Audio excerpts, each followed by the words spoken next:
সুপ্রিয় শিক্ষার্থীবৃন্দ, আসসালামু আলাইকুম। আমার অনার্স প্রথম বর্ষের ছাত্রদের জন্য আবার ক্লাস নিতে চলে এলাম। আজকে তোমাদের আমি ফাইকোলজি কোর্সের উপর ক্লাস নিচ্ছি। এটা আমার তোমাদের জন্য ফাইকোলজির চতুর্থ ক্লাস। আমি Tania Tasmin, assistant professor, botany department, Dhaka college. তো আজকে তোমাদের টপিক হচ্ছে সায়ানোফাইটা। সায়ানোফাইটা যে ডিভিশনটা আছে, বিভাগ আছে, তার মধ্যে যে ক্লাস হচ্ছে সায়ানোফাইসি, সেটা নিয়ে আজকে তোমাদেরকে পড়ানো হবে। তো এখন তোমাদের এর আগের যে আমি 3টা ক্লাস নিয়েছি, সেই 3টা ক্লাসই মোটামুটি শৈবালের সমগ্র শৈবাল জগতের উপর একটি সামগ্রিক আলোচনা ছিল। শৈবাল বলতে আমরা কি বুঝি, শৈবালের দৈহিক গঠনের যে পরিসর, range of vegetative structure, range of reproductive structure, তারপর অ্যালগাল পেরিনেশন, তারপরে অ্যালগি কিভাবে প্রতিকূল পরিবেশে নিজের আত্মরক্ষা করে, এই সমস্ত বিষয়ের উপর তোমাদের ক্লাসটা নিয়েছি। তো এখন আজকে থেকে আমরা শুরু করছি শৈবালের যে বিভিন্ন শ্রেণীগুলো আছে, এই শ্রেণীগুলোকে ইন্ডিভিজুয়ালি আমরা এখন থেকে পড়া শুরু করব। আজকে তোমাদের প্রথম সবচেয়ে আগে যে শৈবালের আবির্ভাব হয়েছিল পৃথিবীতে, সেটা নিয়ে আজকে আমরা প্রথম ক্লাসটা হবে, সেটা নিয়ে সায়ানোফাইসি ক্লাসের উপরে। এখানে শ্রেণী হচ্ছে সায়ানোফাইসি, কিন্তু এর ডিভিশন হচ্ছে সায়ানোফাইটা। তো এই সায়ানোফাইসি শ্রেণীটা আবির্ভাব হয়েছে পৃথিবীতে 2.7 মিলিয়ন বছর পূর্বে আর্কিওজয়িক যুগে, এবং শৈবালের যত প্রজাতি আছে, যত গণ আছে, শৈবালের যত শ্রেণী আছে, সবচেয়ে আদিম প্রকৃতির হচ্ছে এই সায়ানোফাইসি শ্রেণীটি।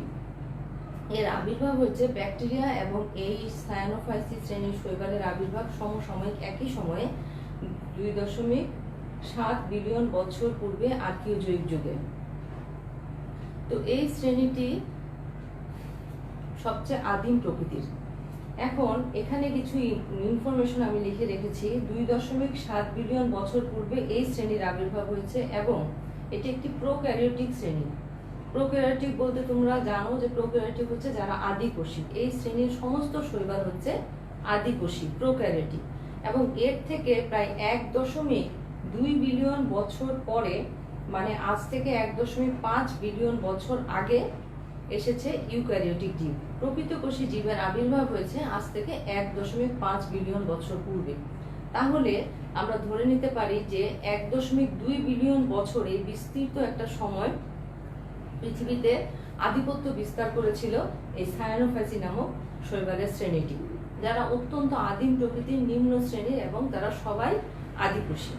তো এখানে কিছু বিজ্ঞানীর নাম এবং তাদের সালের কথা আমি এখানে লিখে রেখেছি। যেমন ফ্রিটজ 1945 সালে এই সায়ানোফাইসিকে মিক্সোফাইসি নামকরণ দিয়েছিলেন।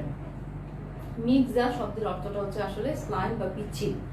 এই কারণে উনি এই সায়ানোফাইসির নাম দিয়েছিলেন মিক্সোফাইসি, কারণ এখানে বেশিরভাগ ক্ষেত্রে দেখা যায় এদের দেহের চারদিকে একটি পুরো মিউসিলেজের আবরণ থাকে, এবং এদের অধিকাংশ শৈবালই জিলেটিনের আবরণ দিয়ে আবৃত একটি কলোনির মধ্যে থাকতে পছন্দ করে। তো দেখা যায় যে এদের বেশিরভাগ শৈবালের চারদিকে এদের পিচ্ছিল আবরণ থাকে, হয় মিউসিলেজ নয় জিলেটিনের আবরণ দিয়ে একটা আবৃত অবস্থায় থাকে। এই জন্য ফ্রিটজ এদেরকে প্রথমে মিক্সোফাইসি নামকরণ করেন 1945 সালে। পরে ল্যাং নামক একজন সায়েন্টিস্ট 1983 সালে একে প্রথম সায়ানোব্যাকটেরিয়া নামকরণ করেন। সায়ানোফাইসিকে আমরা আরেকটা নামকরণ করতে পারি, তাহলে কি সায়ানোব্যাকটেরিয়া। কেন সায়ানোব্যাকটেরিয়া বলা হয় সেটা আমরা যাচ্ছি ধীরে ধীরে। শুধু আগে আমরা বিজ্ঞানীর এই যে সালগুলো ওনারা কেন বলেছেন, কত সালে কি নাম দিয়েছেন, এই জিনিসগুলো আগে একটু জেনে নিই। তাহলে 1983 সালে ল্যাং নামক একজন সায়েন্টিস্ট বলছেন যে সায়ানোফাইসি হচ্ছে আসলে সায়ানোব্যাকটেরিয়া, এই নামটা উনি দেন। কারণ সায়ানোফাইসিকে আমরা বিভিন্ন নামে ডাকতে পারি, সায়ানোফাইসি, মিক্সোফাইসি অথবা সায়ানোব্যাকটেরিয়া। এরপরে লি 2008 সালে এই ল্যাং এর সাথে একমত হয়ে বলেন যে আসলে ওইটাকে সায়ানোব্যাকটেরিয়া নামে ডাকলেই মনে হয় বেশি ভালো লাগে, এরকম উনি একটা কথা বলেছেন। এবং ওপি শর্মা 1986 সালে বলেছেন যে যদিও সায়ানোফাইসিকে আমরা সায়ানোব্যাকটেরিয়া নামকরণ করে থাকি, তারপরেও একে আমরা ব্যাকটেরিয়ার সাথে দলবদ্ধ করিনি, একে আমরা শৈবাল গ্রুপেই রেখেছি। এবং শৈবাল গ্রুপে রাখার পিছনে ওপি শর্মা কিছু কারণ দিয়েছেন। তার মধ্যে একটি মেজর কারণ হচ্ছে যে ব্যাকটেরিয়া সালোক সংশ্লেষণ প্রক্রিয়ায় খাদ্য তৈরি করতে পারে না, কিন্তু এই সায়ানোফাইসি কিন্তু সালোক সংশ্লেষণ প্রক্রিয়ায় খাদ্য তৈরি করতে পারে। এই একটি ভাইটাল কারণের কারণে উনি ওপি শর্মা 1986 সালে বলেছেন, যদিও সায়ানোফাইসির সাথে ব্যাকটেরিয়ার অনেক সামঞ্জস্য আছে, তারপরেও একে আমরা শৈবাল যে গ্রুপ, শৈবালের যে দলটি, সেখানেই আমরা একে রাখবো। তো এখন আসো যে পৃথিবীতে প্রায় 150টি জেনাস আছে এই সায়ানোফাইসিস শ্রেণীর শৈবালের, এবং এখানে প্রায় 250টি স্পিসিসের মতো আছে।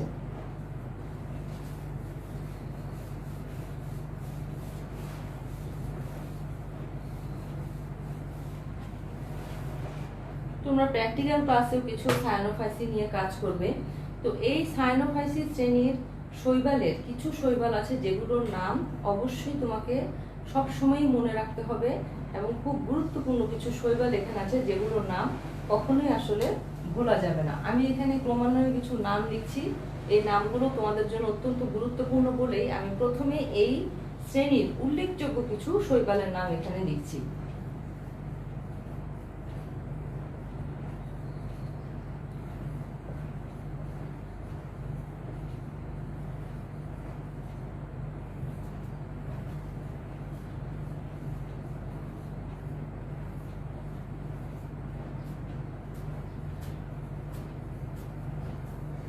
Microcystis,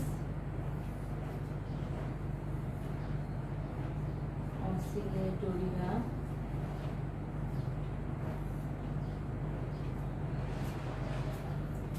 Spirulina,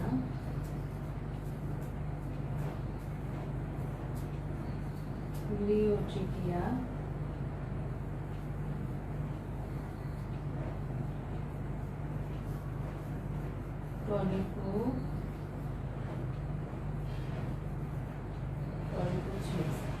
তাহলে এখানে আমরা দেখতে পাচ্ছি যে কিছু গুরুত্বপূর্ণ সায়ানোফাইসিস শ্রেণীর কিছু শৈবালের নাম, সেগুলো হচ্ছে অ্যালোসিরা, অ্যানাভিনা, নস্টক, মাইক্রোসিস্টিস, অসিলেটোরিয়া, স্পিরুলিনা, গ্লিওট্রিকিয়া, টলিপোট্রিক্স। এছাড়াও আছে গ্লিওক্যাপসা, প্রোকক্কাস,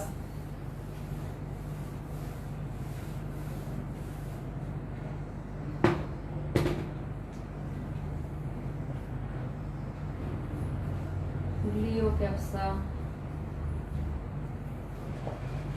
স্কাইটোনেমা,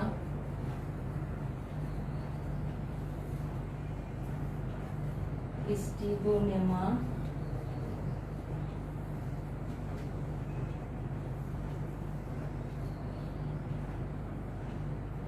প্রোকক্কাস,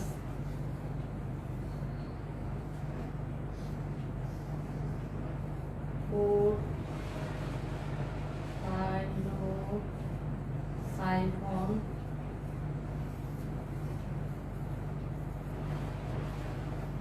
ফর্মিডিয়াম। এই যে শৈবালগুলো, এগুলো খুবই গুরুত্বপূর্ণ। এগুলোর নাম আসলে আমাদের মনে রাখতে হবে, যে গ্লিওক্যাপসা, স্কাইটোনেমা, স্টিগোনেমা, প্রোকক্কাস, পোরফাইরোসাইফন, ফর্মিডিয়াম। এই নামগুলো আসলে এই সায়ানোফাইসিস শ্রেণীর উল্লেখযোগ্য শৈবাল, এই নামগুলো আমাদের মনে রাখতে হবে। এখন আসো এই শ্রেণীটি সম্বন্ধে বলার শুরুতেই আসে সায়ানোফাইসিস শ্রেণীর শৈবালের কিছু সাধারণ বৈশিষ্ট্য আছে। সাধারণ বৈশিষ্ট্যগুলো সম্পর্কে আগে আমাদের পরিষ্কার একটা ধারণা থাকতে হবে যে এই শ্রেণীর শৈবালগুলোর সাধারণ বৈশিষ্ট্য কি। প্রথমেই আসবে যে এরা সবাই আদিকোষী। সবাই যেহেতু আদিকোষী, তো এটা থেকে আমরা বুঝতে পারছি যে এরা সবাই প্রোক্যারিওটিক হয়। এদের কোনো নিউক্লিয়ার, এদের কোষে যে নিউক্লিয়াস থাকে তার কোনো সুনির্দিষ্ট নিউক্লিয়ার মেমব্রেন থাকে না, ফলে এদের কোষে যে ডিএনএ থাকে সেটি উন্মুক্ত অবস্থায় থাকে, ওপেন অবস্থায় থাকে, এবং এখানে ডিএনএটা ওপেন অবস্থায় থাকে এবং এটি তার বংশগতীয় বস্তু। এখানে এই শ্রেণীতে যত দেহকোষ হোক বা জনন কোষ হোক, কারোরই কোনো ফ্লাজেলা থাকে না। এই শ্রেণীতে কারো কোনো ফ্লাজেলা থাকে না, এবং তাদের ফটোসিনথেটিক পিগমেন্ট হচ্ছে ফাইকোবিলিপ্রোটিন। তাদের ফটোসিনথেটিক পিগমেন্ট হচ্ছে ফাইকোবিলিপ্রোটিন। ফাইকোবিলিপ্রোটিন এই ফাইকোবিলি প্রোটিনটা হচ্ছে আবার দুই প্রকার, একটা হচ্ছে আর ফাইকোসায়ানিন আর একটা হচ্ছে আর ফাইকোইরিথ্রিন। এখানে থাকে ক্লোরোফিল এ, ক্যারোটিন, এছাড়াও থাকে ক্লোরোফিল এ, ক্যারোটিন, মিক্সোজ্যান্থিন, মিক্সোজ্যান্থোফিল।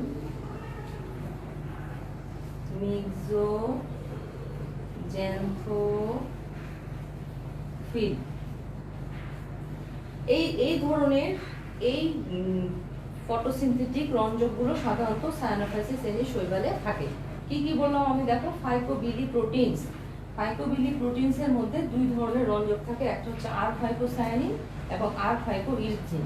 এছাড়াও থাকে ক্লোরোফিল এ, ক্যারোটিন, মিক্সোজ্যান্থিন এবং মিক্সোজ্যান্থোফিল। তো এখানে দেখা যায় যে এই শ্রেণীর শৈবালগুলোর আলোর প্রাপ্যতার উপর ভিত্তি করে বা আলোর তারতম্যের উপর ভিত্তি করে এবং এই রঞ্জক পদার্থগুলোর কম বেশির উপর ভিত্তি করে এদের বিভিন্ন ধরনের কালার রেঞ্জ, কালারের অনেক ভেরিয়েশন দেখা যায়। এই যে কালারের এত ভেরিয়েশন দেখা যায়, এত রেঞ্জ দেখা যায়, এটাকে বলা হয় গাইডুকফ ফেনোমেনন। এই জিনিসটার নাম হচ্ছে গাইডুকফ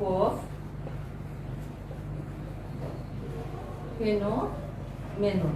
তাহলে গাইডুকফ ফেনোমেনন কি?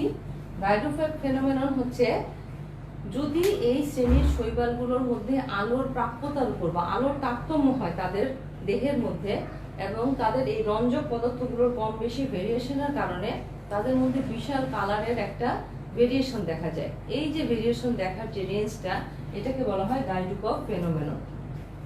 এছাড়া তাদের সঞ্চিত খাবার হচ্ছে সায়ানোফাইসিয়ান স্টার্চ। তবে বেশিরভাগ ক্ষেত্রে সঞ্চিত খাদ্য যদিও সায়ানোফাইসিয়ান স্টার্চ, তবে কিছু কিছু শ্রেণীর শৈবালে আবার তৈলবিন্দুও পাওয়া যায়। এবং তোমাদের এখানে আমি বললাম যে এদের দেহ পোষক অথবা জনন পোষক কারোরই ফ্লাজেলা থাকে না।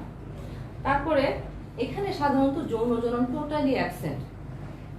এখানে যৌন জনন টোটালি অ্যাবসেন্ট, এখানে কোনো ধরনের সেক্সুয়াল রিপ্রোডাকশন হয় না, এই শ্রেণীর কোনো শৈবালে হয় না। তবে কুমার নামক একজন সায়েন্টিস্ট উনি বলেছেন যে ব্যাকটেরিয়ায় যেভাবে জেনেটিক রিকম্বিনেশন হয় ট্রান্সফরমেশন এবং ট্রান্সডাকশনের মাধ্যমে, উনি কি বলেছেন, কুমার বলেছেন ব্যাকটেরিয়ায় যেভাবে জেনেটিক রিকম্বিনেশন হয়, জেনেটিক রিকম্বিনেশন হয়, ব্যাকটেরিয়ায় জেনেটিক রিকম্বিনেশন হয় ট্রান্সফরমেশন এবং ট্রান্সডাকশন এই দুটি প্রক্রিয়ার মাধ্যমে।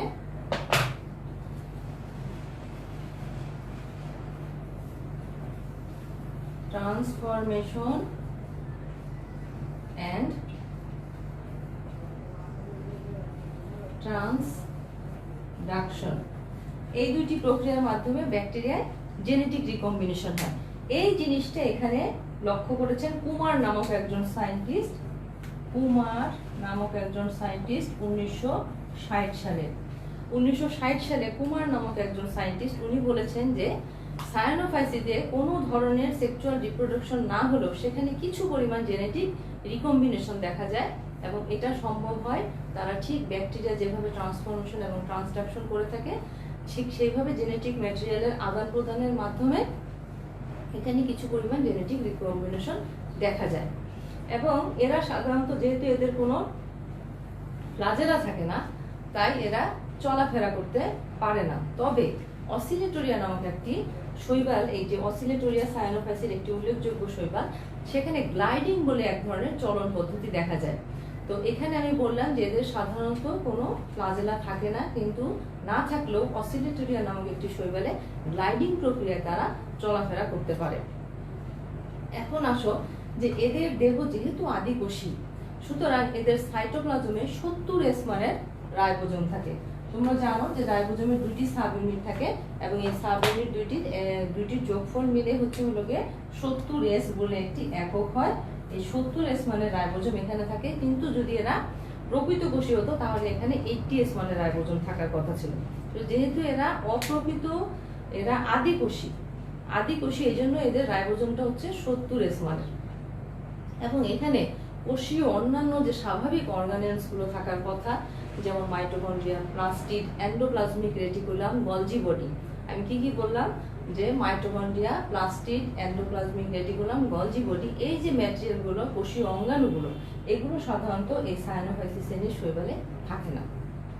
তাহলে এদের শুধু কি থাকে, একটা 70S মানের রাইবোজোম থাকে, এবং এখানে যে ডিএনএ থাকে সেটা একটা নন হিস্টোন ডিএনএ। আমি কি বললাম যে এখানে যে ডিএনএটা থাকে সেই ডিএনএ হচ্ছে একটি নন হিস্টোন প্রোটিন যুক্ত একটা ডিএনএ, সেখানে কোনো হিস্টোন প্রোটিন থাকে না। হিস্টোন প্রোটিন ছাড়া একটা এখানে ডিএনএ থাকে যেটা ওপেন থাকে, হিস্টোন প্রোটিন বিহীন একটি ডিএনএ থাকে যেটা ওপেন অবস্থায় থাকে, এবং এর আশেপাশে কিছু আরএনএ থাকতে পারে। তো এই হলো গিয়ে তোমাদের বেসিক যে বৈশিষ্ট্য, সায়ানোফাইসির কিছু বেসিক বৈশিষ্ট্য থাকে, সেগুলোর মধ্যে এগুলো আছে। এখন এরা তো সালোক সংশ্লেষণ প্রক্রিয়ায় খাদ্য তৈরি করতে পারে, কিন্তু এদের শরীরে কোনো সুগঠিত ক্লোরোপ্লাস্ট বা প্লাস্টিক থাকে না। তাহলে এদের রঞ্জক পদার্থগুলো কোথায় থাকে? এদের রঞ্জক পদার্থগুলো আমি একটু পরে এদের একটা কমন একটা ফিজিক্যাল স্ট্রাকচার রাখবো, সেখানে দেখা যাবে যে এদের যে ফটোসিনথেটিক যে ক্রোমোপ্লাজম বলা হয়, ফটোসিনথেটিক যে রঞ্জকগুলো, পিগমেন্টগুলো থাকে, সেগুলো একত্রিত হয়ে এখানে ক্রোমোপ্লাজম বলে। সেগুলো সাধারণত এদের যে কোষ ঝিল্লির পরিধির দিকে থাকে, অথবা থাইলাকয়েডের মতো কিছু চাকতি থাকে এখানে, সেই চাকতির গায়ে এই ফটোসিনথেটিক পিগমেন্টগুলো থাকে। All this characters are primitive character. এই যে বৈশিষ্ট্যগুলো বলছি এগুলো কিন্তু আসলে সবই মানে প্রাচীন বৈশিষ্ট্য, আদি প্রকৃতির বৈশিষ্ট্য। এখন আসো, এরা ব্যাকটেরিয়ার মতো নাইট্রোজেন ফিক্স করতে পারে। এদের আরেকটি চারিত্রিক বৈশিষ্ট্য হচ্ছে যে এরা ব্যাকটেরিয়ার মতো নাইট্রোজেন ফিক্স করতে পারে। এখন অনেক সময় এখানে প্রশ্ন আসে যে সায়ানোফাইসিস শ্রেণীর শৈবালের আদি বৈশিষ্ট্য তুমি কি বুঝো? আদি বৈশিষ্ট্যগুলো যদি তোমার কাছে জানতে চাই তাহলে তুমি কি বলবে যে এদের আদি বৈশিষ্ট্য কি? প্রথমেই বলা যায় যে এরা কিন্তু আসলে অনেক প্রথম পৃথিবীতে যে শৈবাল শ্রেণীর আগমন, তার প্রথম সদস্য হচ্ছে সায়ানোফাইসিস শ্রেণীর শৈবাল, এবং তাদের আবির্ভাব হয়েছে পৃথিবীতে 2.5 বিলিয়ন বছর পূর্বে আর্কিওজয়িক যুগে। এবং তারা হচ্ছে কি সবাই আদিকোষী, তাদের কোনো সুগঠিত নিউক্লিয়াস থাকে না, তাদের দেহে কোনো সুনির্দিষ্ট যৌন প্রজনন হয় না। এই ক্যারেক্টারগুলো কিন্তু সবই প্রিমিটিভ ক্যারেক্টার, তাদের কোনো যৌন প্রজনন হয় না, তাদের শরীরে কোনো সুনির্দিষ্ট কোষীয় অঙ্গাণু নাই, তাদের ডিএনএ ওপেন অবস্থায় থাকে, এবং তারা যৌন জননের মাধ্যমে কোনো জেনেটিক রিকম্বিনেশন সৃষ্টি করতে পারে না। এই যে ক্যারেক্টারগুলো সবই কিন্তু আদি প্রকৃতির, এবং তাদের দেহ কি সরল এবং অনুন্নত, সেখানে কোনো শ্রম বন্টন নাই। তার দেহটা সরল এবং অনুন্নত, সেখানে কোনো শ্রম বিভাজন নাই। তাহলে এই যে বৈশিষ্ট্যগুলো আমি বললাম, এই সবগুলোই হচ্ছে তাদের আদি প্রকৃতির বৈশিষ্ট্য। এখন আসো যে এই সায়ানোফাইসিকে কেন সায়ানোব্যাকটেরিয়া বলা হয়? তাহলে আমি কি বলছি যে এখন আমরা করব যে সায়ানোফাইসিস শ্রেণীর শৈবালকে কেন সায়ানোব্যাকটেরিয়া বলা হয়।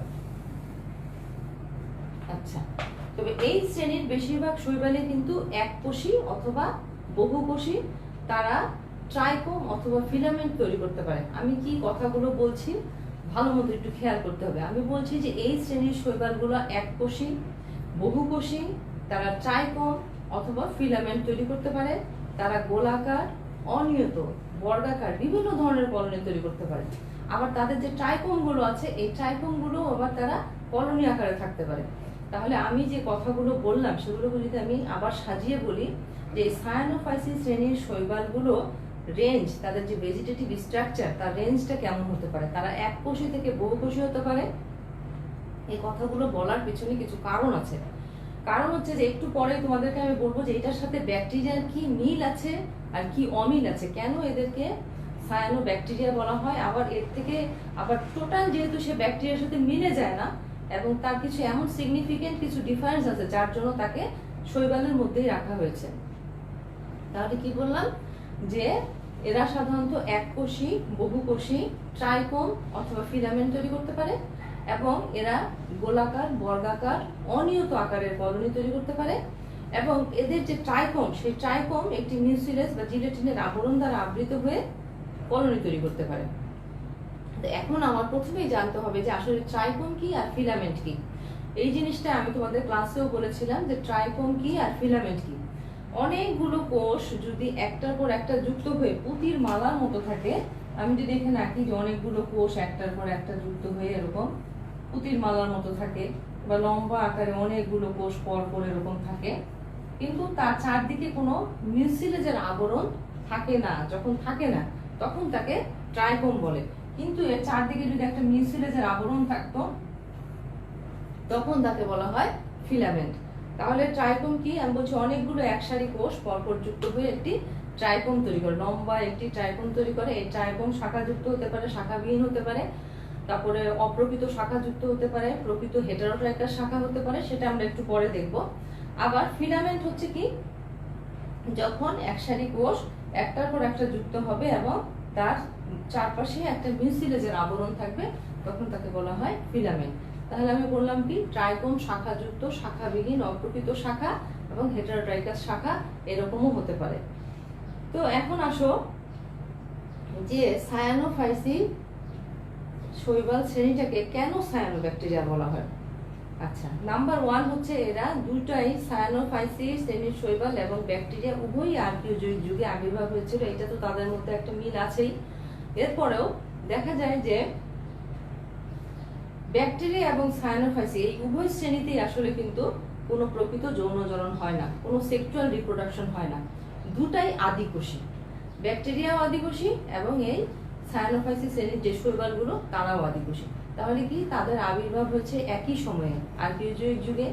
উভয়ই হচ্ছে আদিকোষী, যাদের নিউক্লিয়াসের চারদিকে প্রকৃত নিউক্লিয়ার এনভেলপ থাকে না, ডিএনএটা ওপেন বা উন্মুক্ত অবস্থায় থাকে। তারপরে তাদের প্রকৃত যৌনজনন হয় না, তাদের দেহে কোনো প্রকৃত সেক্সুয়াল রিপ্রোডাকশন হয় না। এই জন্য এছাড়াও সায়ানোফাইসি শ্রেণীর শৈবালের যে কোষ প্রাচীর, সেই কোষ প্রাচীরের গ্রাম নেগেটিভ ব্যাকটেরিয়া, তোমরা মাইক্রোবায়োলজিতে পড়েছো gram negative bacteria, gram negative ব্যাকটেরিয়ার কোষ প্রাচীরে যে উপাদান থাকে পেপটিডোগ্লাইকান,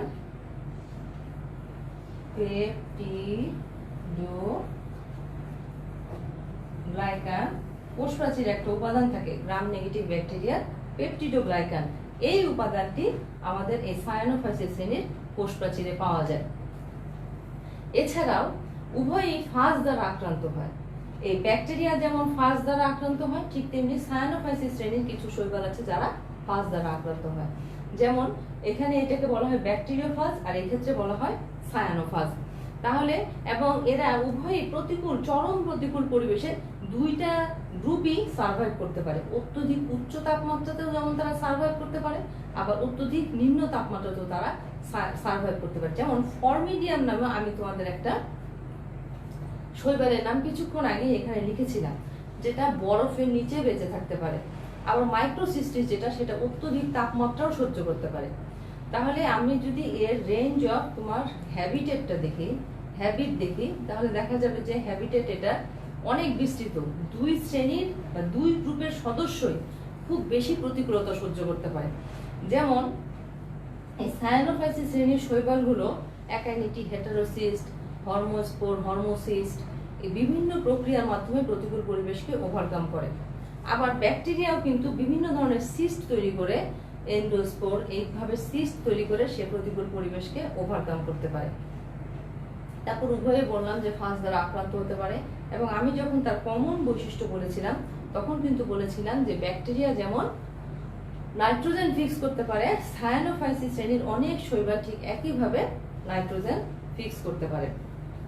এবং কিছু কিছু সায়ানোফাইসি শৈবাল আছে যারা অ্যান্টিবায়োটিক তৈরি করতে পারে, যেমন নস্টক ব্যাকটেরিওসিন নামক অ্যান্টিবায়োটিক তৈরি করতে পারে, আর স্কাইটোনেমা সায়ানোব্যাকটেরিন নামক অ্যান্টিবায়োটিক তৈরি করতে পারে। তাহলে আমি কি বলছি আবার বলি যে নস্টক ব্যাকটেরিওসিন নামক অ্যান্টিবায়োটিক তৈরি করতে পারে, এবং স্কাইটোনেমা, আমি বানানগুলো একটু আগেই তোমাদের লিখে দিয়েছিলাম, এবং স্কাইটোনেমা ব্যাকটেরিওসিন নামক অ্যান্টিবায়োটিক তৈরি করতে পারে। তাহলে আমি কিন্তু অনেকগুলো মিলের কথা বললাম, এই মিলের কারণেই তোমার সায়ানোফাইসিকে সায়ানোব্যাকটেরিয়া বলা হয়। এখন তার অমিলটা কোথায় ব্যাকটেরিয়ার সাথে? নিশ্চয়ই ব্যাকটেরিয়ার সাথে তার কিছু গুরুত্বপূর্ণ অমিল আছে, যেটা আমার আলোচনার মধ্যেই তোমরা যদি খেয়াল করে থাকো তাহলে বুঝতে পারবে। যেমন আমি এখানে একসময় যখন তার জেনারেল ক্যারেক্টারিস্টিক্স পড়াচ্ছিলাম সায়ানোফাইসির, তখন আমি বলেছি সায়ানোফাইসির বেশিরভাগ শৈবালই হচ্ছে এককোষী অথবা বহুকোষী, তারা ট্রাইকোম ফিলামেন্টাস হতে পারে এবং কলোনি তৈরি করে। ব্যাকটেরিয়া কিন্তু কখনোই বহুকোষী হয় না, ব্যাকটেরিয়া হচ্ছে একটি এককোষী জীব, কিন্তু সায়ানোফাইসির এরা এককোষী থেকে বহুকোষী হতে পারে। আবার সায়ানোফাইসিস শ্রেণীর শৈবালদের কখনোই কোনো ফ্লাজেলা থাকে না, তাদের দেহকোষ বা জননকোষ কোনো অবস্থাতেই ফ্লাজেলার উপস্থিতি দেখা যায় না, কিন্তু ব্যাকটেরিয়াতে ফ্লাজেলা থাকে। আবার সায়ানোফাইসিন যে শৈবালগুলো, তাদের শরীরে আমরা দেখলাম তাদের রেঞ্জ অফ ফটোসিনথেটিক পিগমেন্ট অনেক বড়, সেখানে ফাইকোবিলিনস থাকে, ক্লোরোফিল এ থাকে, ক্যারোটিন থাকে, জ্যান্থিন থাকে, জ্যান্থোফিল থাকে, এই জিনিসগুলো থাকে, কিন্তু কোনো ব্যাকটেরিয়ার শরীরে কোনো এই ধরনের রঞ্জক পদার্থ থাকে না, এবং তারা ব্যাকটেরিয়া কখনোই সালোক সংশ্লেষণ প্রক্রিয়ায় কোনো খাদ্য প্রস্তুত করতে পারে না এবং পরিবেশে অক্সিজেন মুক্ত করতে পারে না। কিন্তু সায়ানোফাইসিস শ্রেণীর শৈবালগুলো সালোক সংশ্লেষণ প্রক্রিয়ায় খাদ্য প্রস্তুত করতে পারে এবং পরিবেশে অক্সিজেন মুক্ত করতে পারে। আরেকটা কথা হচ্ছে এখানে গুরুত্বপূর্ণ, যেটা এই শৈবাল এবং ব্যাকটেরিয়ার মধ্যে একটি গুরুত্বপূর্ণ পার্থক্য সৃষ্টি করে, সেটা হচ্ছে যে এই শ্রেণীর শৈবালগুলো প্রকৃতিতে মুক্ত অক্সিজেন দিতে পারে, কিন্তু ব্যাকটেরিয়া মুক্ত অক্সিজেন দিতে পারে না। এটা হচ্ছে একটি গুরুত্বপূর্ণ পার্থক্য। এখন আসো এর যদি আমরা ভেজিটেটিভ স্ট্রাকচারটা খেয়াল করি, আমরা বললাম যেটি এককোষী থেকে বহুকোষী ট্রাইকোম ফিলামেন্ট কলোনি বিভিন্ন আকারে থাকতে পারে। এর এককোষী কিছু শৈবাল হচ্ছে এরকম একটি একটি কোষ থাকে এবং এর চারদিকে পুরো মিউসিলেজের আবরণ থাকে, একটা একটা করে আলাদা আলাদা কোষ থাকে, এবং এই আলাদা আলাদা কোষগুলো একটা কলোনি আকারে থাকে। এই আলাদা আলাদা কোষগুলো এরা কিন্তু আসলে এককোষী, কিন্তু এই একটি একটি কোষও এরকম পরে একটি জিলেটিনের আবরণ দ্বারা আবৃত হয়ে কলোনি তৈরি করে, এবং প্রত্যেকটা কোষের চারদিকে কিন্তু মিউসিলেজের পুরো আবরণ থাকে, প্রত্যেকটা কোষের চারদিকে মিউসিলেজের পুরো আবরণ থাকে। এরকম একটি সায়ানোফাইসি ব্যাকটেরিয়ার উদাহরণ, শৈবালের উদাহরণ হচ্ছে গ্লিওক্যাপসা।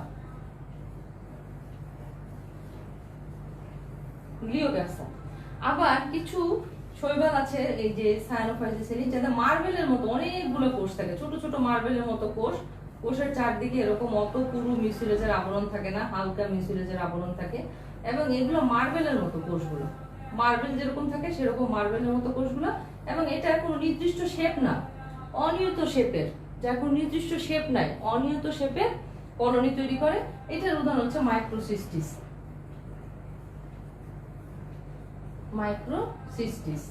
এবং এখানে সাধারণত কিছু বায়ু গ্যাস গহ্বর থাকে, গ্যাস ভ্যাকুল থাকে। তো এই যে দেখা যাচ্ছে যে এদের গ্লিওক্যাপসা সাধারণত প্রত্যেকটা কোষের চারদিকে পুরো মিউসিলেজের আবরণ থাকে, কিন্তু মাইক্রোসিস্টিসের প্রত্যেকটা কোষের চারদিকে ওরকম পুরো মিউসিলেজের আবরণ থাকে না। আচ্ছা, আমরা যদি ট্রাইকোম দেখাই, অসিলেটরিয়ার শরীরটা দেখা যাবে একটির পর একটি কোষ এইভাবে পরপর যুক্ত হয়ে তৈরি হয়ে আছে। আবার নস্টকের কোষগুলো একটার পর একটা এরকম যুক্ত হয়ে ট্রাইকোম তৈরি করে, কিন্তু এই নস্টক আবার কলোনি হিসেবে থাকতে পারে। নস্টকের এই ট্রাইকোম গুলো অনেকগুলা ট্রাইকোম একসাথে যুক্ত হয়ে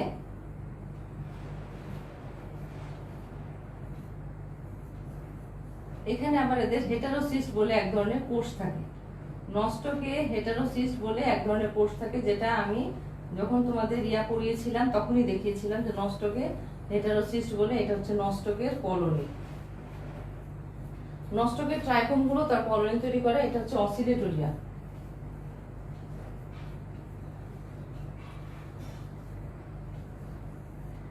অসিলেটোরিয়া। আবার কিছু কিছু ফিলামেন্টাস শৈবাল আছে সায়ানোফাইসি, যারা অপ্রকৃত শাখা তৈরি করে, ফিলামেন্টের ভিতরে কোষগুলো বিভাজিত হয়ে যায়। যেমন স্কাইটোনেমার শরীরটা যদি তোমরা খেয়াল করো, এখানকার কোষগুলো বিভাজিত হয়ে, ফিলামেন্টের কোষগুলো বিভাজিত হয়ে দুই ভাগে ভাগ হয়ে যায়।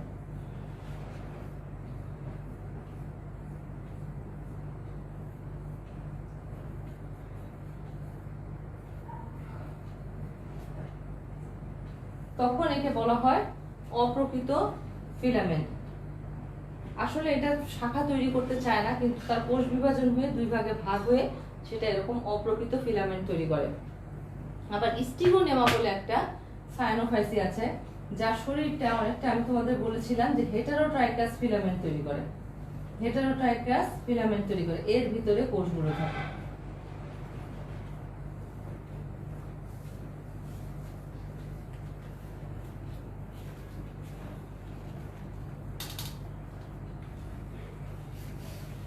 হেটারোট্রাইকাস ফিলামেন্ট তৈরি করে, এটা হচ্ছে স্টিগোনেমা।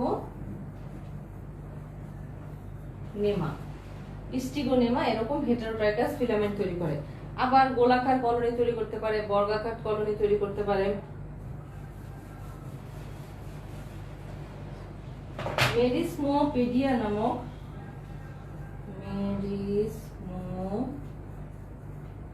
নামক একটা সায়ানোফাইসি আছে, যেটা এরকম বর্গাকার, এই যে জিলাটিনের আবরণের ভিতরে এরকম বর্গাকার কলোনি তৈরি করে। এরকম কোষগুলো মনে হবে যেন একটা বর্গক্ষেত্রের ভিতরে আবদ্ধ আছে। মেরিসমোপেডিয়া, এইটার ভিতরে এরকম বর্গাকার কোষগুলো একটা বর্গের আকার ধারণ করে তার ভিতরে এভাবে কোষগুলো থাকে। মেরিসমোপেডিয়া এটা দেখা যায় বর্গাকার কলোনি তৈরি করে। এই ধরনের এখানে অনেক ভ্যারিয়েশনই দেখা যায়। তো এরা সাধারণত সায়ানোফাইসি শ্রেণীর শৈবালের বাসস্থানটার রেঞ্জ অনেক বিশাল। এটা আমি যেহেতু তোমাদের বলেছি যে এদের সার্ভাইভ করার ক্ষমতা অনেক বেশি, তাই এরা স্বাদু পানি থেকে শুরু করে লবণাক্ত পানি, সমুদ্রের গভীরতা, অনেক গভীর স্থান থেকে শুরু করে বরফাচ্ছাদিত এলাকা, পর্বতের অনেক উপরের এলাকা, এমনকি বায়ুতেও কিছু স্পোর থাকে এদের। তাহলে এদের রেঞ্জ, এদের যে বিস্তৃতি, তারপরে তোমাদের যে উষ্ণ যে ঝর্ণাগুলো থাকে পৃথিবীতে, সেখানেও এদের দেখা যায় সায়ানোফাইসিকে। তার মানে ব্যাকটেরিয়ার মতো এদের বিস্তৃতি অনেক বিশাল। এরা পৃথিবীর অনেক প্রতিকূল যে স্থান, যেখানে সাধারণত স্বাভাবিক জীবকুলের বেঁচে থাকা কঠিন, সেই সব জায়গায়ও এরা বেঁচে থাকতে পারে। একটা উদাহরণ আমি একটু আগে দিয়েছিলাম, ফর্মিডিয়ান, যেটা বরফের মধ্যে থাকতে পারে, আবার অনেক উচ্চ তাপমাত্রা সহ্য করতে পারে, মাইক্রোসিস্টিস। আবার স্কাইটোনেমা যেটা, সেটা সাধারণত দেয়ালের গায়ে হয়ে দেয়ালকেও নষ্ট করে ফেলতে পারে, এত হিউজ পরিমাণে এরা দেয়ালের গায়ে হয়। তারপরে সাবেরিয়াল, এরকম আরো কিছু শৈবাল আছে যেমন লিওক্যাপসা, এদের স্পোর সাধারণত বাতাসেও ভেসে বেড়াতে পারে। তো এদের রেঞ্জ অনেক বিশাল, ব্যাপক। এখন আসো, আমি এদের ভেজিটেটিভ যে স্ট্রাকচার সেটা একটু দেখালাম, এদের রেঞ্জ বললাম। এখন এরা কিভাবে বংশবৃদ্ধি করে, আমি প্রথমে বলেছিলাম যে এরা কোনো যৌন জনন এখানে হয় না, এখানে প্রকৃত কোনো সেক্সুয়াল রিপ্রোডাকশন হয় না। এখানে সাধারণত অঙ্গজ এবং অযৌন উপায়ে বংশবৃদ্ধি করে। এখন আমি শুরুর দিকের যে ক্লাসগুলো নিয়েছিলাম, সেখানে তোমাদের রেঞ্জ অফ অ্যালগাল রিপ্রোডাকশন পড়িয়েছিলাম, সেখানে এর অধিকাংশই আমি তোমাদের পড়িয়ে ফেলেছিলাম। তারপরও আমি তোমাদের মনে রাখার সুবিধার জন্য এই বিষয়গুলো আবার বলছি। যেমন এখানে সাধারণত দ্বিবিভাজন বা অ্যামাইটোসিস প্রক্রিয়ায় এরা, যারা খুবই নিম্ন শ্রেণীর যে সায়ানোফাইসিগুলো, সেগুলো দ্বিবিভাজন বা অ্যামাইটোসিস প্রক্রিয়ায় বংশবৃদ্ধি করে থাকে। তো তারা কারা? তারা হচ্ছে প্রোকক্কাস, লিওক্যাপসা, এরা যারা আছে, যেমন প্রোকক্কাস,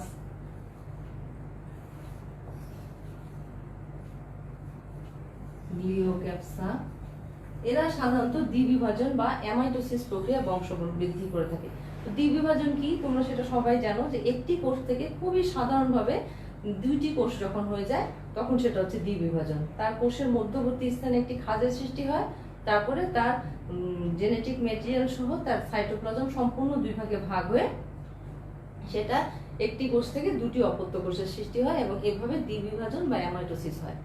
এছাড়াও আছে এখানে ফ্র্যাগমেন্টেশন, বা তার শরীরের কোনো অংশ যদি কখনো আঘাত পেয়ে ছিঁড়ে যায়, ভেঙে যায়, বা বিচ্ছিন্ন হয়ে যায় শরীর থেকে, তারপরও সে সেখান থেকে নতুন করে আবার তার ফিলামেন্টকে লম্বা করতে পারে। তো এখানে ফ্র্যাগমেন্টেশন প্রক্রিয়া আমি উদাহরণ দিতে পারি, তোমার নস্টক, অসিলেটরিয়া, এগুলোর উদাহরণ দিতে পারি যে এদের শরীরের কোনো অংশ যদি বিচ্ছিন্ন হয়ে যায় তারপরও সে সেখান থেকে আবার নতুন করে তার ফিলামেন্টকে লম্বা করতে পারে। তো এগুলো এইভাবে সাধারণত তারা অঙ্গজ জনন করে থাকে। কিন্তু অযৌন জননটা, অযৌন জননের ক্ষেত্রে কিছু কিছু নাম আমি তোমাদের এর আগেও বহুবার পড়িয়েছি, আবার আজকে বলছি। প্রথমে আসে অ্যাকিনেট, অ্যাকিনেট, হেটারোসিস্ট,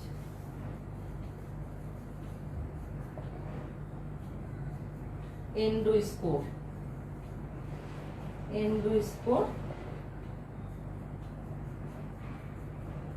এক্সোস্পোর, হর্মোগোনিয়াম, হর্মোগোনিয়াম, ঠিক তেমনি ভাবে হর্মোসিস্ট। তো একই নেটটা সাধারণত আমরা বলেছিলাম যে এটা নস্টক এবং গ্লিওট্রিকিয়া, যেটা গ্লিওট্রিকিয়া,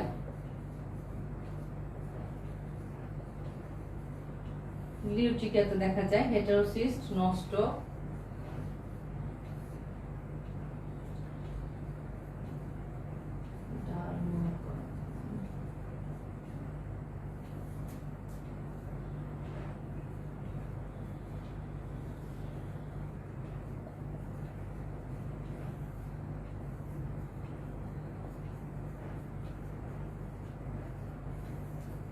আচ্ছা আমি উদাহরণগুলো দিয়ে দিয়েছি, এখন আমি বর্ণনা বলছি।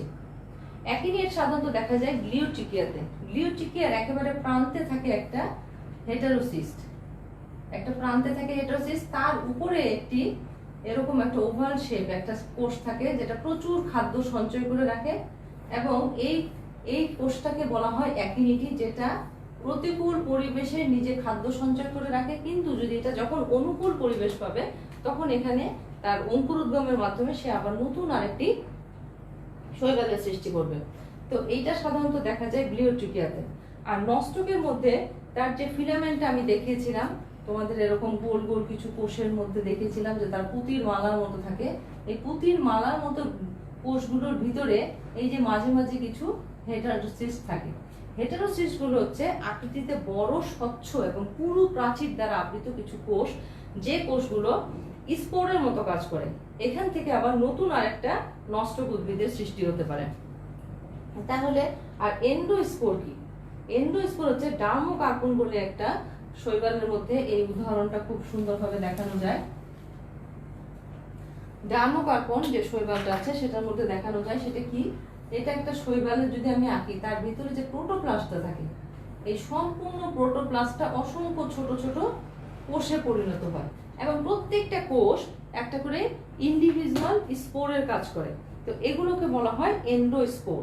সাধারণত ব্যাকটেরিয়ার ক্ষেত্রে দেখা যায় যে ব্যাকটেরিয়া এবং সায়ানোফাইসির একটা বড় পার্থক্য হচ্ছে যে ব্যাকটেরিয়ার একটি কোষ থেকে একটি এন্ডোস্পোর তৈরি হয়, কিন্তু সায়ানোফাইসিতে আমরা দেখলাম যে একটা কোষের ভিতরে অনেকগুলো এন্ডোস্পোর তৈরি হতে পারে।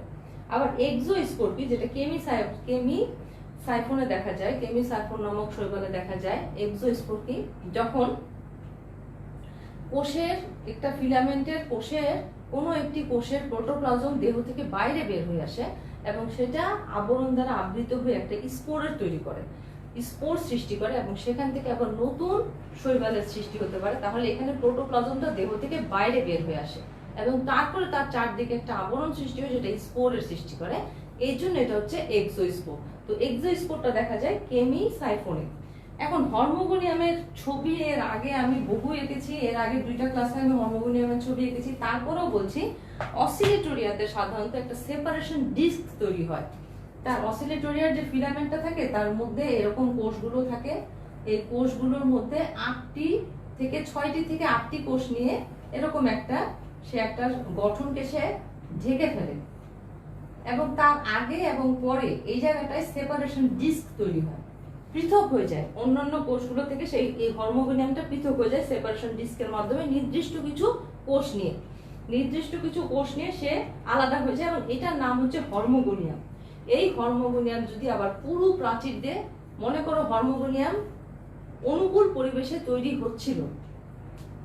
একটা ফিলামেন্টে অনেকগুলো হরমোগোনিয়াম তৈরি হতে পারে, কিন্তু ইন দ্য মিন টাইম তখন যদি পরিবেশ প্রতিকূল হয়ে যায়, তখন এই হরমোগোনিয়ামের চারদিকে আবার সে পুরো প্রাচীর দ্বারা আবৃত করে ফেলে, যে এখন সে এই জিনিসটাকে স্টপ রাখবে, এটাকে আর সে সামনে আগাবে না, মানে এখান থেকে নতুন ফিলামেন্টকে সে তৈরি করবে না, কারণ অবস্থা প্রতিকূল হয়ে গেছে, অনুকূল নেই। সাধারণত পানির অভাবে এরকম হয়, তখন এই হরমোগোনিয়ামের চারদিকে পুরো আবরণের সৃষ্টি হয় এবং এইটাকে তখন বলা হয় হরমোসিস্ট। তাহলে এই যে আমরা দেখলাম যে এখানে কিভাবে দৈহিক অঙ্গের মাধ্যমে দৈহিক জনন হয় এবং কিভাবে অযৌন জনন হয়। তো অযৌন জননগুলো বেশিরভাগ ক্ষেত্রে আমরা দেখতে পাচ্ছি যে সে এই জননগুলোর মাধ্যমে সে প্রতিকূলতাকে ওভারকাম করতে পারে। এই জিনিসটা অত্যন্ত গুরুত্বপূর্ণ, কারণ এই কারণেই কিন্তু সে পৃথিবীর বিভিন্ন জায়গায় অত্যন্ত দুর্গম এলাকায় প্রতিকূল পরিবেশে সে নিজেকে টিকিয়ে রাখতে পারে। তার এই ক্ষমতা আছে বলে সে নিজেকে টিকিয়ে রাখতে পারে। এখন আসো যে এই যে একটা অনুন্নত শ্রেণী সায়ানোফাইসি, এর সাথে যদি আমি একটা উন্নত শ্রেণীর শৈবালকে তোমার সিমিলার পাশাপাশি আনি, তাহলে তোমার বুঝতে সুবিধা হবে যে এটা কতটা অনুন্নত। এখানে দেখা যাচ্ছে যে এদের দেহটা হলো গিয়ে সরল এবং আদিম প্রকৃতির, যেখানে কোনো শ্রম বন্টন নাই। এখন যদি আমি একটা উন্নত শ্রেণীকে পাশে নিয়ে আসি, যেমন ধরো যে রোডোফাইসি, দেখা যাবে যে তার শরীরটা জটিল এবং সেখানে উন্নত শ্রম বন্টন আছে। এখানে তোমার কখনোই যৌন জনন দেখা যায় না, কিন্তু রোডোফাইসিতে আমরা যদি খেয়াল করি যে সেখানে সাধারণত যৌন জনন দেখা যায়। তাহলে একটা উন্নত শ্রেণীতে কিন্তু যৌন জনন দেখা যায়, কিন্তু এখানে কখনোই যৌন জনন হয় না। তাহলে উন্নত শ্রেণীর সাথে এই যে শ্রেণীটার যে ডিফারেন্স, এই জিনিসগুলো কিন্তু খেয়াল করার মতো। এখানে হেটারোসিস থাকে, যেটা তাকে প্রতিকূল পরিবেশে রক্ষা করে, সাহায্য করে, কিন্তু রোডোফাইসিতে আবার কোনো হেটারোসিস থাকে না।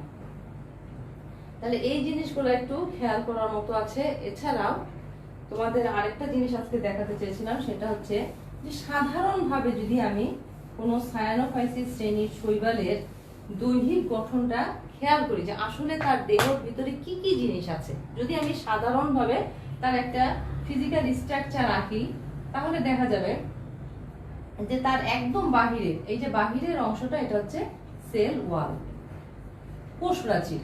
এবং এই সেল ওয়ালটা সাধারণত আমি কি বলেছিলাম তোমাদের, পেপটিডোগ্লাইকান নামক এখানে একটা উপাদান আছে, যে উপাদানটা থাকে গ্রাম নেগেটিভ ব্যাকটেরিয়াতে। এই কোষ প্রাচীরের নিচেই একটা পুরো স্তর থাকে, এটাকে হচ্ছে মিউসিলেজ। মিউসিলেজের একটা লেয়ার থাকে, পুরো একটা লেয়ার থাকে মিউসিলেজের, এবং তার নিচেই থাকে হচ্ছে কোষ ঝিল্লি। ডাবল লেয়ার একটা সেল মেমব্রেন থাকে। তাহলে তার নিচে থাকে কি, কোষ ঝিল্লি, এবং এর ভিতরের যে অংশ সেটাকে অনেক সময় সাইটোপ্লাজম, এই ভিতরের অংশটা হচ্ছে সাইটোপ্লাজম। সাইটোপ্লাজমকে আমরা কি জানি, মাতৃকা, ম্যাট্রিক্স। সাইটোপ্লাজম হচ্ছে ওয়ান কাইন্ড অফ ম্যাট্রিক্স। এখন এই সাইটোপ্লাজমের যে অংশটুকুর মধ্যে নন হিস্টোন ডিএনএটা ওপেন অবস্থায় থাকে, তাকে বলা হয় সেন্ট্রোপ্লাজম বা সেন্ট্রাল বডি। তাকে বলে, এখানে কিছু জায়গায় এই যে এখানে ডিএনএ গুলো ওপেন অবস্থায় থাকে, এরকম ওপেন অবস্থায় থাকে, কিছু গ্যাস ভ্যাকুয়াল থাকে, কিছু 70S মানে রাইবোজোম থাকে। এবং আমি বলছিলাম যে এর সেল মেমব্রেনের দিকে, মানে সেল মেমব্রেনের এই যে প্রাচীরটা, এই প্রাচীরের দিকে, পরিধির দিকে এর ফটোসিনথেটিক পিগমেন্ট গুলো থাকে, এবং এগুলোকে বলা হয় ফাইকোজোম।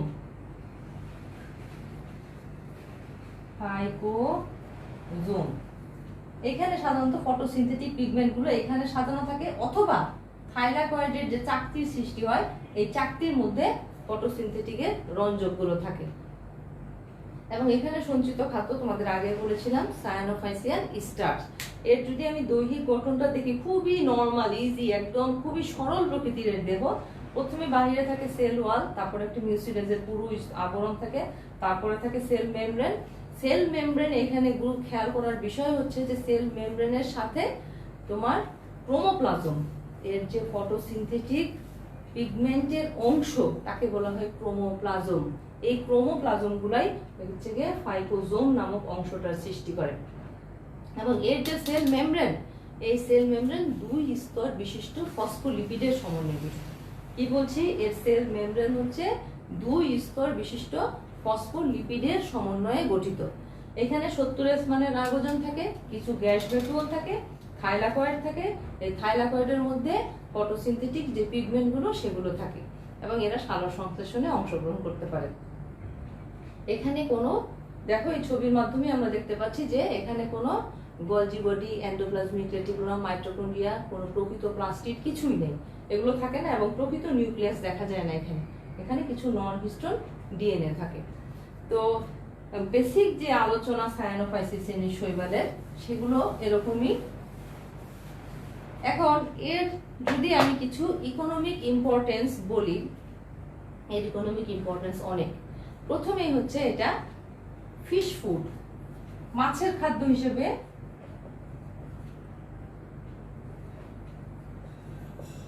ব্যবহৃত হয় এবং প্রায় 65 প্রজাতির মাছ এটাকে খাদ্য হিসেবে অসম্ভব পছন্দ করে। সেই খাদ্যটার নাম কি? সেটার নাম হচ্ছে অসিলেটোরিয়া। এই শৈবালটিকে মাছ খাদ্য হিসাবে অত্যন্ত পছন্দ করে। এছাড়াও আছে নস্টক, অ্যানাবিনা, সেগুলোকেও মাছ খাদ্য হিসেবে গ্রহণ করে, কিন্তু সবচেয়ে তাদের পছন্দের খাবারের তালিকায় আছে অসিলেটোরিয়া। এমনকি মানুষের খাদ্য হিসাবেও এই শৈবাল ব্যবহৃত হয়। তার মধ্যে উল্লেখযোগ্য হচ্ছে নস্টক এবং স্পিরুলিনা। নস্টক এবং স্পিরুলিনা। এর মধ্যে এই যে নস্টক, এই নস্টকটা ব্রাজিলে অত্যন্ত জনপ্রিয় খাবার নস্টক। আর এই দুটাই, নস্টক এবং স্পিরুলিনা দুটাই আবার চীন, জাপানে খুব ব্যবহৃত হয়। চীনে নস্টককে হেয়ার ভেজিটেবল বলা হয়। কি বলা হয়? Hair vegetable. Hair vegetable. চীনে নস্টককে বলা হয় হেয়ার ভেজিটেবল এবং স্পিরুলিনাকে চীনের কৃষিতে একটি উল্লেখযোগ্য ফুড হিসাবে সামনের দিকে তার অবস্থান। স্পিরুলিনা কিন্তু প্রচুর প্রোটিন সমৃদ্ধ একটি শৈবাল। তাহলে আমরা দেখলাম যে এটা হচ্ছে গিয়ে মাছের খাদ্য হিসেবে যেমন ব্যবহৃত হয়, ঠিক তেমনি মানুষের খাদ্য হিসেবেও ব্যবহৃত হয়। এছাড়া কিছু কিছু সায়ানোব্যাকটেরিয়া আছে যারা পাট পচাতে, আমরা জানি যে পাট থেকে আঁশ ছাড়াতে হলে প্রথমে পাটকে পানিতে ভিজিয়ে রাখতে হয়। সেই ভিজিয়ে রাখলে আমরা জানি সেখানে কিছু ব্যাকটেরিয়া ফর্ম করে, যেটা পাটের গা থেকে পাটের আঁশকে ছাড়াতে সাহায্য করে। একইভাবে সেই ব্যাকটেরিয়ার সাথে কিছু সায়ানোব্যাকটেরিয়া বা সায়ানোফাইসিয়ান শৈবালও থাকে যারা এই পাটের আঁশকে ছুটাতে সাহায্য করে। এবং আমি সবচেয়ে যে গুরুত্বপূর্ণ ব্যবহারটা বলতে চাই সেটা হচ্ছে যে এটা নাইট্রোজেন ফিক্সেশনে বিরাট ভূমিকা রাখে। নাইট্রোজেন ফিক্সেশনে প্রায় 50টি প্রজাতির সায়ানোফাইসিয়ান নাইট্রোজেন ফিক্সেশনে প্রায় 50টি স্পিসিস জড়িত আছে। তো এর মধ্যে সবচেয়ে গুরুত্বপূর্ণ নামগুলো আমি কিন্তু তোমাদের আগেও লিখেছি, এখনো বলছি। নস্টক, অ্যানাবিনা, গ্লিওট্রিকিয়া, ট্রাইকোডেসমিয়াম, টলিপোথ্রিক্স, অ্যালোসিরা। আমি কি কি বলছি খেয়াল করো তোমরা, যেহেতু এটা লাইভ ক্লাস হচ্ছে, পরেও ইচ্ছা করলে তোমরা এটা শুনতে পারবে। এই জন্য আমি বোর্ডে না লিখে আমি তোমাদেরকে মুখে বলছি যে নস্টক, অ্যানাবিনা, টলিপোথ্রিক্স, ট্রাইকোডেসমিয়াম, অ্যালোসিরা, স্কাইটোনেমা, এই যে শৈবালগুলো আমি বললাম এরা কিন্তু সবাই নাইট্রোজেন ফিক্স করতে পারে। তো এরা কিভাবে নাইট্রোজেন ফিক্স করে?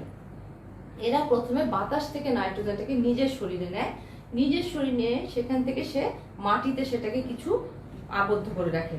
তো সে প্রথমে বাতাস থেকে নিজের শরীরে নেয়, তারপরে মাটিতে সেটাকে সে ছেড়ে দেয়। মাটি থেকে পরে সেটা উদ্ভিদ গ্রহণ করতে পারে।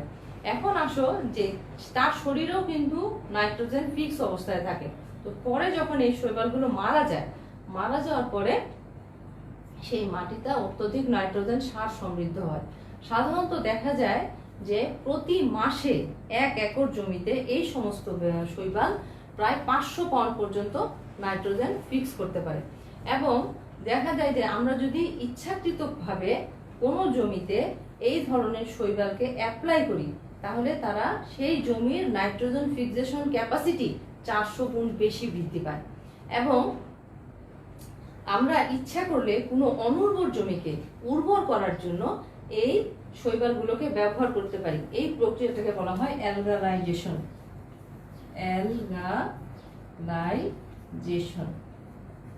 তো তো অ্যালগালাইজেশন কি, আমরা যদি কোনো জমিতে, সেটা একটা অনুর্বর জমি, তাকে উর্বর করার জন্য আমরা সেখানে এই যে নাইট্রোজেন ফিক্স করতে পারে এমন কিছু শৈবাল যদি সেখানে দিয়ে দেই, তাহলে দেখা যায় যে তারা বাতাস থেকে নাইট্রোজেন ক্রমান্বয়ে তার শরীরে আটকাবে এবং একসময় সে মারা যেয়ে হিউমাস হয়ে সেই মাটির সাথে মিশে যাবে। কিন্তু তার শরীরে যেহেতু প্রচুর মিউসিলেজ থাকে, এই মিউসিলেজ আবার মাটির উপরে একটা আবরণের সৃষ্টি করে, ফলে মাটির ওয়াটার লস কমে যায়। মাটির যখন ওয়াটার লস কমে যায় তখন সেই মাটির পানি ধারণ ক্ষমতা বৃদ্ধি পায়, আর মাটির পানি ধারণ ক্ষমতার উপর নির্ভর করে প্ল্যান্ট প্রোডাকশন। কারণ যে জমি শুষ্ক সেই জমি থেকে আমি প্রোডাকশন কম পাবো, আর যেই জমির হিউমিডিটি ভালো সেখান থেকে প্রোডাকশন বেশি পাওয়া যায়। তাহলে এভাবে অ্যালগালাইজেশনের মাধ্যমে আমি অনেক অনুর্বর জমিকে উর্বর জমিতে পরিণত করতে পারি। এবং এর দ্বারা তাহলে তোমরা বুঝতে পারছো যে এর দ্বারা তাহলে মাটির গঠনও পরিবর্তিত হয়। যেমন এই জমিটা অনুর্বর ছিল, এর কারণ হচ্ছে এর উপরের যে মাটির লেয়ারটা ছিল সেটা ছিল ভুরভুরে টাইপের এবং যেটা খুব দ্রুত বায়ু দ্বারা বাহিত হতে পারে। কিন্তু যখন এখানে শৈবালটা ফর্ম করে তখন সে তার কণাগুলোকে আবদ্ধ করে এবং তাকে একত্রিত করতে চায় মাটির কণাগুলোকে। তখন হয় কি, মাটির কণাগুলোকে যখন সে একত্রিত করতে চায় তখন সেখানে সয়েলটা গুড ফর্মেশন, সয়েলের যে ভালো নেচারটা সেটা তৈরি হয় এবং একসময় তার পানির হারানোর প্রবণতা কমে যায়, মাটির ক্ষয় রোধ হয়, মাটির ক্ষয় রোধ হয় এবং মাটির তার পানিটা ধরে রাখতে পারে, ফলে সেই জমি একসময় উর্বর হয়ে ওঠে। আবার এই শ্রেণীর শৈবালদের মধ্যে কিছু শৈবাল আছে, লিথোফাইলাম বলে একটা শৈবাল আছে, লিথোফাইলাম বলে একটা শৈবাল আছে। এই শৈবালের শরীরে প্রচুর পরিমাণে ক্যালসিয়াম কার্বনেট থাকে, প্রচুর পরিমাণে ক্যালসিয়াম কার্বনেট থাকে। দেখা যায় যে এই শৈবাল যদি কোনো জমিতে থাকে এবং সেই জমিটা যদি অ্যাসিডিক হয়, তাহলে অ্যাসিড এবং এই যে এটা ক্ষার, ক্যালসিয়াম কার্বনেট হচ্ছে ক্ষার, এই দুইটা মিলে সেই জিনিসটার অ্যাসিড ফর্মটাকে কমিয়ে নিউট্রালাইজেশনের দিকে নিয়ে আসতে চায়। আবার কিছু শৈবাল আছে যেগুলো মাটিতে হিউমাস ফর্ম করে সেই মাটির যে ক্ষারত্ব থাকে সেটাকে কমিয়ে নিয়ে আসে, মাটির ক্ষারের প্রবণতাটা কমিয়ে নিয়ে আসে। তাহলে এইভাবে শৈবাল কিন্তু জমির অ্যাসিডীয় এবং ক্ষারীয় অবস্থার মধ্যে একটা ব্যালেন্স করতে পারে। তো এই তো গেল তার আমি উপকারী দিক সম্বন্ধে আলোচনা করার চেষ্টা করলাম। এখন এর এতগুলো উপকারী দিকের পাশাপাশি এর কিছু অপকারী দিকও আছে। অপকারী দিকের মধ্যে প্রথমে নাম্বার 1 আসে, সেটা হচ্ছে ওয়াটার ব্লুম। এটার সাথে তোমরা পরিচিত ওয়াটার ব্লুম শব্দটার সাথে। ওয়াটার ব্লুম সাধারণত তৈরি করে নস্টক, অ্যানাবিনা, মাইক্রোসিস্টিস, স্কাইটোনেমা, অসিলেটোরিয়া, এরাই সাধারণত ওয়াটার ব্লুমটা সৃষ্টি করে। ওয়াটার ব্লুম জিনিসটা কি, যদি কোনো জলাশয়ে পুষ্টির উপাদানের আধিক্য হয়, মানে সেখানে পর্যাপ্ত পরিমাণে পুষ্টি থাকে, তখন সেখানে দেখা যায় যে আমি যে শৈবালগুলোর নাম বললাম তারা প্রচুর পরিমাণে তাদের সংখ্যা বৃদ্ধি করে। সংখ্যা বৃদ্ধি করার ফলে তারা সেই পানিটাকে ঢেকে ফেলে। পানিকে ঢেকে ফেললে সেখানে পানিতে অক্সিজেন প্রবেশের পরিমাণ কমে যায়। তো পানিতে যখন অক্সিজেনের পরিমাণ কমে যাবে তখন সেখানে পানিতে যে অন্যান্য জীবগুলো বসবাস করত তাদের জন্য একটা টক্সিক পরিবেশের সৃষ্টি হবে। তারা তাদের বেঁচে থাকার জন্য, শ্বসনের জন্য প্রয়োজনীয় অক্সিজেনটা পাবে না। তো এই যে পানিকে ঢেকে ফেলে, পানিকে টক্সিক করে ফেলে এবং পানিতে এই যে একটা বিরূপ অবস্থা সৃষ্টি হয়, এটাকে ওয়াটার ব্লুম বলে। এখানে সাধারণত দেখা যায় যে নিউরোটক্সিন এবং হেপাটোটক্সিন বলে দুই ধরনের টক্সিক আসলে এখানে উৎপন্ন হয়। তো নিউরোটক্সিন যদি উৎপন্ন করে নস্টক, অ্যানাবেনা, এরা সাধারণত নিউরোটক্সিন নামক যে টক্সিনটা সেটা উৎপন্ন করে। এই নস্টক, অ্যানাবেনা যে নিউরোটক্সিন উৎপন্ন করে, এই টক্সিন যদি কোনো মানুষ খেয়ে থাকে ওই পানি, তাহলে দেখা যাবে যে তার স্নায়ুতে সেটার প্রভাব পড়ে। আর হেপাটোটক্সিন যেটা, সেটা সাধারণত স্কাইটোনেমা তৈরি করে থাকে এবং এই হেপাটোটক্সিন যদি কোনো জলজ জীব সেই পানিটা খেয়ে থাকে তাহলে তার ক্ষতি করবে। তাহলে এইভাবে ওয়াটার ব্লুম সৃষ্টির মাধ্যমে এই সমস্ত শৈবাল অনেক ক্ষতি সাধন করে থাকে। এছাড়াও কিছু কিছু শৈবাল আছে যেগুলো দেয়ালে, প্রাচীরে, আমি এর আগেও বলেছি অর্ধবায়বীয় শৈবাল যেগুলো, যেমন সাবিরিয়াল, স্কাইটোনেমা সাধারণত বেশি দেয়ালে হয়ে দেয়ালের অনেক ক্ষতি সাধন করে থাকে। তো এগুলো গেল তার অপকারী দিক। তো এই শ্রেণীটাকে ফ্রিটজ 5টি বর্গে ভাগ করেছেন। ফ্রিটজ ভাগ করেছেন 5টি বর্গে, কিন্তু লি আবার একে পরে সরলীকরণ করেছেন 3টি বর্গে। ফ্রিটজ যে 5টি বর্গে ভাগ করেছেন সেগুলো হচ্ছে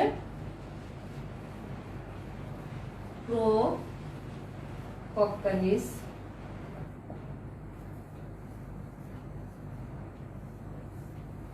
Chemsiphonalis, Plurocapsalis, Nostocalis এবং Stigonemathalis। তো ফ্রিটজ এই 5টি বর্গে ভাগ করেছেন, কিন্তু ফ্রিটজ হচ্ছে এই 5টি বর্গে ভাগ করেছেন, আর লি হচ্ছে আবার 3টি বর্গে ভাগ করেছেন। লি যে 3টি বর্গে ভাগ করেছেন সেটা হচ্ছে প্রোকক্কালিস, অসিলেটোরিয়ালিস এবং নস্টোক্যালিস। তো দেখলাম যে এটাকে ফ্রিটজ 5টি বর্গে ভাগ করেছেন, কিন্তু লি সরলীকরণ করে 3টি বর্গে ভাগ করেছেন। তো আজকে আমরা এতটুকুই পড়ব। তো আজকে আমি যে ইনফরমেশনগুলো দেওয়ার চেষ্টা করলাম ক্লাসে, সেগুলো তোমরা অবশ্যই একটু বাড়িতে পড়বে, তাহলে তোমাদের আত্মস্থ করতে সুবিধা হবে। এবং পরবর্তী ক্লাসে আমরা তোমাদের এই সায়ানোফাইসিস শ্রেণীর শৈবালের কিছু শৈবালের ইলাবোরেট বর্ণনা করতে হবে। তার মধ্যে থাকবে গ্লিওক্যাপসা, মাইক্রোসিস্টিস, অসিলেটোরিয়া এবং গ্লিওটিকিয়া। আমি কি বললাম? গ্লিওক্যাপসা, মাইক্রোসিস্টিস, অসিলেটোরিয়া এবং গ্লিওটিকিয়া, সেগুলো সম্পর্কে তোমার আরো বিশদভাবে জানতে হবে। এবং আমি এখানে যে নামগুলো বললাম, এই নামগুলো সায়ানোফাইসিস শ্রেণীর শৈবালের সাথে সম্পর্কযুক্ত গভীরভাবে। এই নামগুলো তোমাদের অবশ্যই মনে রাখতে হবে। তো সবাই ভালো থাকবে, সুস্থ থাকবে, এটা আশা করে